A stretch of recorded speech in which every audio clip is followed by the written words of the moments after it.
Hello दोस्तों, अगर आप भी स्कॉलरशिप का फॉर्म भरने जा रहे हैं तो इस वीडियो को आप पूरा देखें। नहीं तो बाद में आप इंस्टीट्यूट और DWO का चक्कर लगाते रह जाएंगे और आपको स्कॉलरशिप नहीं मिल पाएंगी। कुछ थोड़ी थोड़ी गलतियों से स्कॉलरशिप का फॉर्म रुक जाता है और DWO से फॉरवर्ड नहीं हो पाता है, जिसके कारण आपकी स्कॉलरशिप नहीं आ पाती है। तो आइए मैं आप लोगों को एक एक स्टेप इसमें बताता हूँ कहाँ पे क्या भरना है, ये गलती आपसे ना हो। तो देखिए, सबसे पहले यहाँ जनपद का नाम आप वहाँ का डालेंगे, आप जिस जनपद से आप बीएड या जो एजुकेशन कर रहे हैं आप उस जनपद का नाम डालेंगे जहाँ से आप एजुकेशन कर रहे हैं। फिर शिक्षण संस्थान का नाम यहाँ डालना है। देखिए, मैंने डाला है जगपत सिंह सिंगरौर डिग्री कॉलेज इलाहाबाद। जहाँ से आप कर रहे हैं उस संस्था का नाम डालना है। रजिस्ट्रेशन संख्या, फिर छात्र छात्रा का नाम कैपिटल लेटर में ही डालना है। छात्र का परिवर्तित नाम यदि हो तो डालिए, नहीं तो ये ब्लैंक रहेगा, इसको नहीं डालना है। ठीक। पिता या पति का नाम, पिता का नाम डालना है। माता का नाम, धर्म, वर्ग, जाति, समूह, आप किस वर्ग में आते हैं ये डालना है आपको। फिर जन्मतिथि आपको डालना है। फिर लिंग, मोबाइल नंबर, दूरभाष नंबर अगर आपके पास हो तो डालिए, नहीं मोबाइल नंबर तो डालना ही होगा। ईमेल आईडी आप अपनी डालेंगे।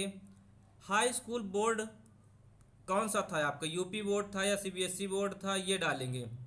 उसके बाद हाई स्कूल उत्तीर्ण करने का वर्ष, आपने किस वर्ष हाई स्कूल उत्तीर्ण किया है, 2010 में, 2012 में, 11 में, 13 में, ये डालना होगा। हाई स्कूल बोर्ड का अनुक्रमांक यानी कि हाई स्कूल बोर्ड का रोल नंबर कितना है यहाँ पे अंकित करना है।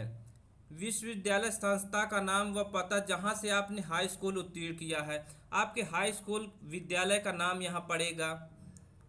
फिर देखिए, शैक्षणिक विवरण में क्या है, पाठ्यक्रम का नाम, आपने किस पाठ्यक्रम में प्रवेश लिया है। ये है बीएड का, बैचलर ऑफ एजुकेशन। यदि आपका बीए है या बीएससी है, जो भी है यहाँ पे आपको डालना होगा। जैसे ये बीएड का है तो बैचलर ऑफ एजुकेशन। पाठ्यक्रम का प्रकार क्या है, यहाँ पे स्ववित्त पोषित डालना है। पाठ्यक्रम का प्रकार स्ववित्त पोषित। कक्षा का वर्ष एवं अवधि, ये देखिए फर्स्ट ईयर का है तो फर्स्ट अवधि 2 साल, बीएड 2 साल का होता है और फर्स्ट ईयर का है तो 2 साल, फर्स्ट और 2। प्रवेश लेटरल एंट्री के आधार पर है, नो। आवासीय या दीवा छात्र, यानी कि कह रहे हैं कि आप हॉस्टल में रह रहे हैं या बाहर रह रहे हैं, तो अगर आप बाहर रह रहे हैं तो आप दीवा छात्र डालेंगे, यदि आप हॉस्टल में रह रहे हैं तो आपको आवासीय डालना है। 7वां नंबर में है पाठ्यक्रम के प्रथम वर्ष में प्रवेश तिथि। अब देखिए, प्रवेश तिथि आप वो डालेंगे जिस समय आप सीट एक्सेप्ट कर रहे हैं। जब आप फीस पेमेंट कर दे रहे हैं, जैसे बीएड फर्स्ट ईयर की आपने फीस पेमेंट कर दिया, उस पर डेट आ जाएगी कि हाँ आपने इस डेट को फीस पेमेंट किया है, वही डेट यहाँ पे डालना है। पाठ्यक्रम के वर्तमान सत्र में प्रवेश तिथि, वही डेट यहाँ भी पड़ेगी। फिर देखिए 9वां नंबर, इसमें बहुत से लोग गलतियां करते हैं, अक्सर फर्स्ट ईयर वाले गलतियां होती हैं इसमें सभी से। देखिए, विश्वविद्यालय बोर्ड एफिलिएटिंग एजेंसी में पंजीयन क्रमांक। देखिए, अभी आप फर्स्ट ईयर में एडमिशन लिए हैं, आपको तो अभी कोई क्रमांक नहीं मिला है, पंजीयन क्रमांक, तो यहाँ क्या करना है, यहाँ 00 डालना है। ठीक, यहाँ पे गलती नहीं होनी चाहिए। फिर 10 नंबर में है विश्वविद्यालय बोर्ड एफिलिएटिंग एजेंसी का नाम, आपका जो कॉलेज है वो किस यूनिवर्सिटी से रिलेट कर रहा है वो डालना है। ये देखिए, ये है इलाहाबाद स्टेट यूनिवर्सिटी। आप जिस कॉलेज में है वो कॉलेज आपका किस यूनिवर्सिटी से संबंध है, उस यूनिवर्सिटी का नाम डालना है। 11 में क्या व्यावसायिक पाठ्यक्रम में प्रवेश कक्षा 12 के अंकों मेरिट के आधार पर हुआ है, नो। अगर आपने एंट्रेंस बेस पे दिया है तो नहीं लिखना यहाँ पे। पाठ्यक्रम की पात्रता, देखिए अगर आप ग्रेजुएशन बेस पे बीएड कर रहे हैं तो आपको ग्रेजुएशन में डालना है, बीए बीएससी जो भी है। अगर आप पोस्ट ग्रेजुएशन से कर रहे हैं तो स्नातक, एमए, एमएससी, एमकॉम, तो यहाँ पे डालना है। क्या वर्तमान पाठ्यक्रम में प्रवेश यूपीएससी, एकेटीयू, जेई, कप, नीट के माध्यम की प्रवेश परीक्षा से हुआ है, यहाँ एस करना है आपका, क्योंकि जो प्रवेश हुआ है वो बीएड एंट्रेंस बेस पे हुआ है, तो यहाँ पे बीएड एंट्रेंस एग्जाम पे डालना है। काउंसलिंग नंबर, ये आपका काउंसलिंग नंबर जो मिला है उसी से काउंसलिंग नंबर यहाँ डालना है। प्रवेश परीक्षा का वर्ष, आप किस वर्ष में आप एडमिशन ले रहे हैं ये डालना है। आप 20 में ले रहे हैं, 21 में ले रहे हैं, 22 में ले रहे हैं, आपका ये सन पड़ेगा। प्रवेश परीक्षा में प्राप्त रैंक, आपको रैंक डालना है कि आपकी रैंक कितनी थी। प्रवेश परीक्षा में प्राप्त कट ऑफ, आपका कितना नंबर मिला था आपको, वो डालना है यहाँ पे।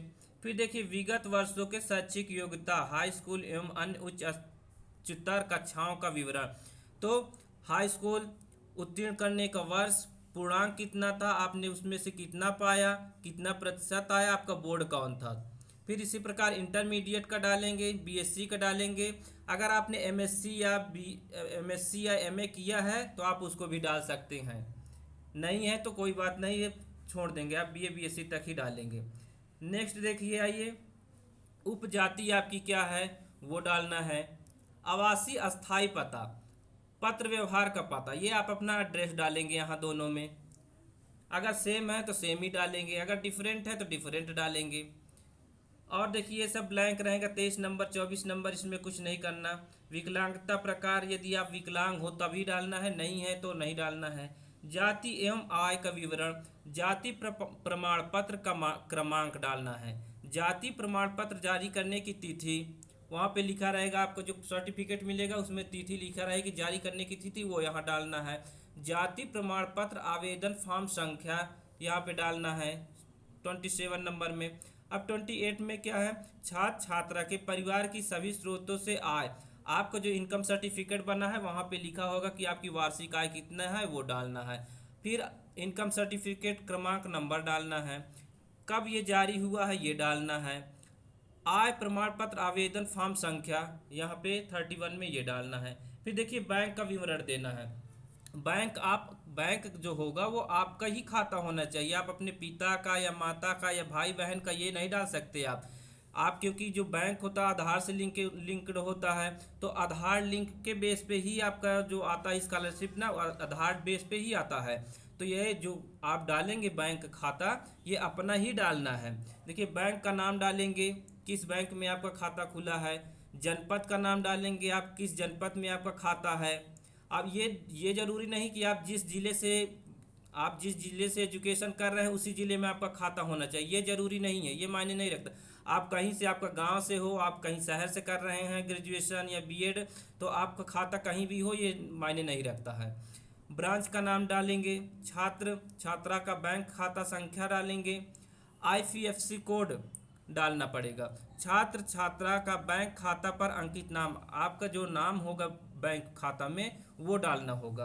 अब देखिए शुल्क संबंधित विवरण, अनुमोदित वार्षिक नॉन रिफंडेबल अनिवार्य शुल्क, आपकी total fees 51,250 B Ed first year में लगती है, तो यहाँ पे 51,250 ही डालना है। ठीक, गत वर्ष का विवरण यानी आपका पिछले वर्ष का, इससे पहले आपने जो पढ़ाई की है उसका विवरण यहाँ देना है। अगर आपने बीए किया है या बीएससी करके जा रहे हैं या एमए किए हैं या एमएससी करके जा रहे हैं तो वो डालना है। देखिए ये था कि ये एमएससी का था, तो यहाँ गत वर्ष का परीक्षा फल पास, गत वर्ष की परीक्षा प्रणाली सेमेस्टर प्रणाली थी, तो यहाँ पे बताना होगा सेमेस्टर थी कि अर्लियर थी, ये बताना है। गत वर्ष की अंक प्रणाली क्या थी कि आपका मार्क्स बेस पे था या सीजीपीए था, तो सीजीपीए डाल दिए। संस्था द्वारा अंकित पूर्णांक, अगर टोटल पूर्णांक यहाँ डालना है कितना था, गत वर्ष का पूर्णांक 2000 था। गत वर्ष का प्राप्तांक क्या था, आपका कितना नंबर मिला 2000 में। गत वर्ष का प्रतिशत कितना था ये ऐड कर दिए। शिक्षण संस्था का नाम, आपने इससे पहले जहाँ पढ़ाई की है वो संस्था का नाम डालना है। जैसे ये है यूनिवर्सिटी ऑफ इलाहाबाद का एमएससी यूनिवर्सिटी ऑफ, जहाँ से आपने पिछले पढ़ाई की है उस संस्था का नाम डालना है। बस आपका फॉर्म पूरा एकदम करेक्ट हो जाएगा। अगर इन सब गलतियां नहीं करेंगे, ऐसी कोई भी गलती, तो आपके 100% स्कॉलरशिप श्योर है आएगी। अगर आप इनमें से कोई भी गलती करते हैं तो आपका फॉर्म रिजेक्ट होगा। आपको मान लीजिए कॉलेज से तो इंस्टीट्यूट से आपका फॉरवर्ड हो जाएगा, पर DWO से फिर वेरीफाई नहीं होगा। जब वहाँ से वेरीफाई नहीं होगा तो आपकी स्कॉलरशिप नहीं आएगी। ठीक, आप लोग ध्यानपूर्वक फॉर्म को अप्लाई करें। All the best.